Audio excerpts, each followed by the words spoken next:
नमस्कार दोस्तों, यह UP triple S C TET exam 6 सितंबर 2025 फर्स्ट शिफ्ट का यह पेपर है।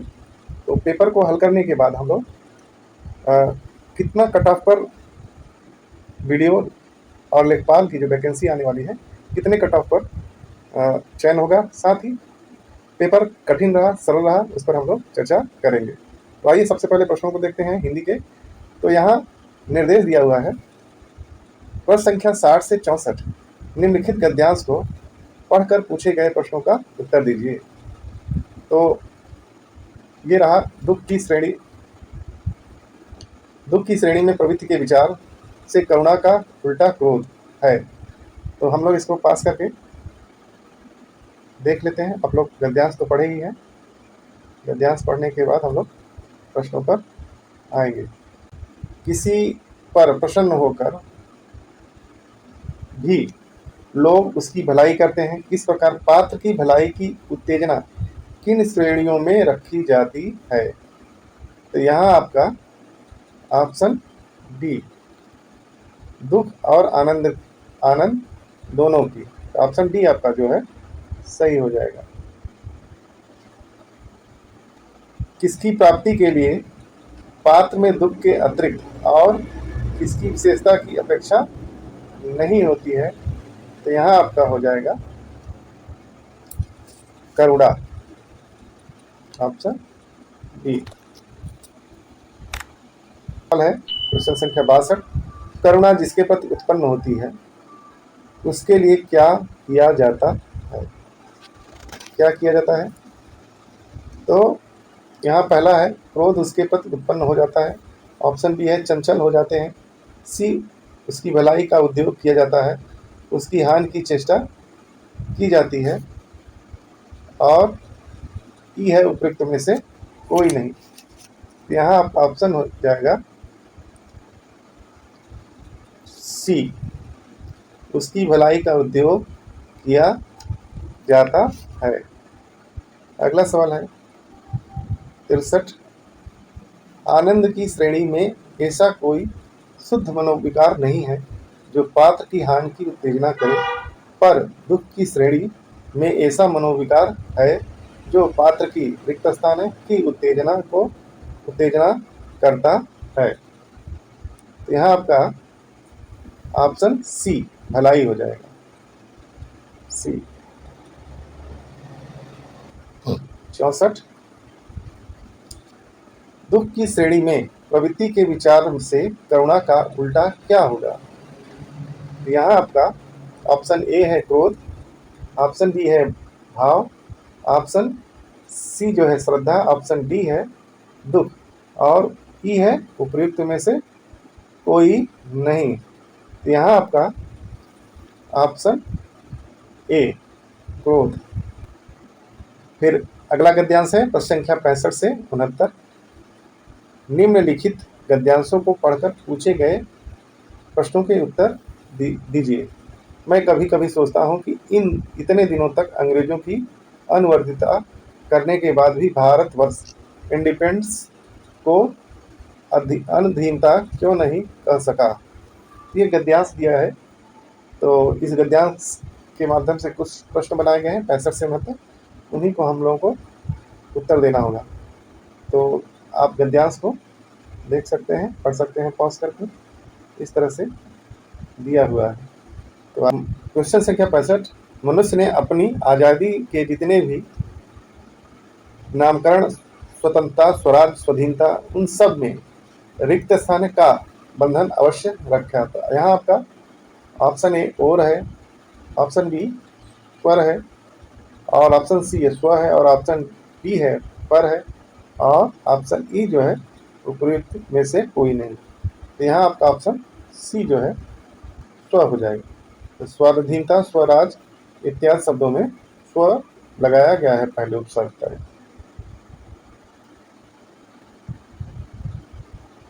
क्वेश्चन संख्या 66, मरे बच्चे को गोद में दबाए रहने वाली रिक्त स्थान है मनुष्य का आदर्श नहीं बन सकती। यहाँ ऑप्शन ए बंदरिया हो जाएगा।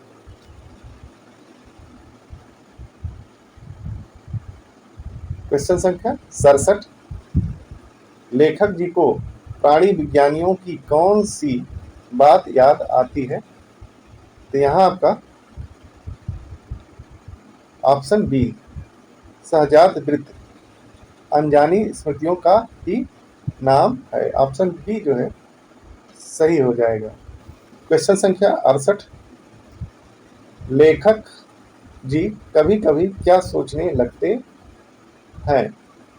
ऑप्शन डी सही हो जाएगा। अंग्रेजों की अनुवर्तिता करने के बाद भी भारतवर्ष इंडिपेंडेंस को अधीनता क्यों नहीं कह सका?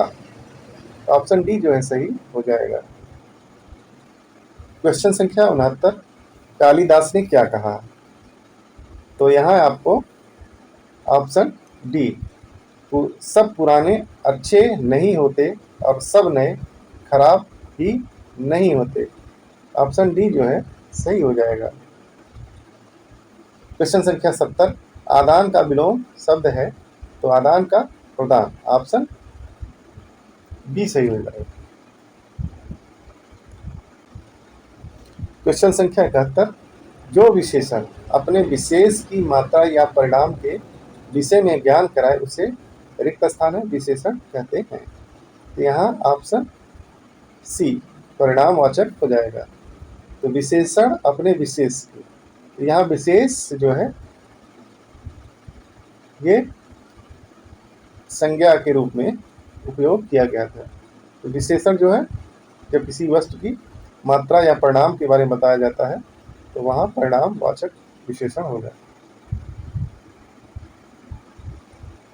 अगला सवाल है, आंखें दिखाना मुहावरे का सही अर्थ है? तो यहाँ ऑप्शन डी, गुस्से में देखना। अगला सवाल, समय की पहचान सियाराम शरण गुप्त जी की कविता है जिसमें वे रिक्त स्थान है के महत्व के बारे में बताते हैं, तो वो अपनी कविता में समय के बारे में बताते हैं। अगला सवाल है,